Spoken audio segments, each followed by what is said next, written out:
બનાસકાંઠા જિલ્લાના ખેડૂતોના ખિસ્સાને વર્ષોથી ખણખણિયા કરાવતી બટાટાની ખેતી હવે દિવસે ને દિવસે મોંઘી બની રહી છે અને યોગ્ય ભાવો ના મળતા ખેડૂતોને બટાટાની ખેતીમાં પણ નુકસાન સહન કરવું પડી રહ્યું છે।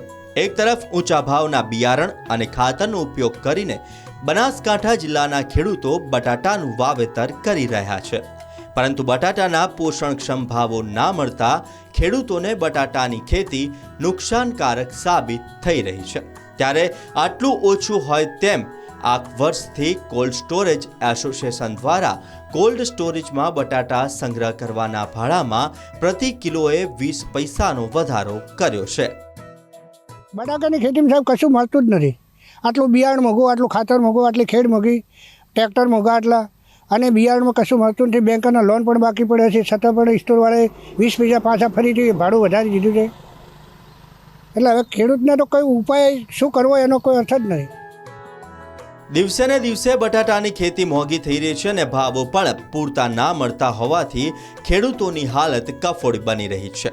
તેવામાં બટાટાના સંગ્રહ કરવા માટે કોલ્ડ સ્ટોરેજના સંચાલકોએ પણ ભાડામાં વધારો કરી દીધો હોવાથી ખેડૂતોને બટાટાની હાલત પડતા પર પાટું મારવા જેવી બની ગઈ છે।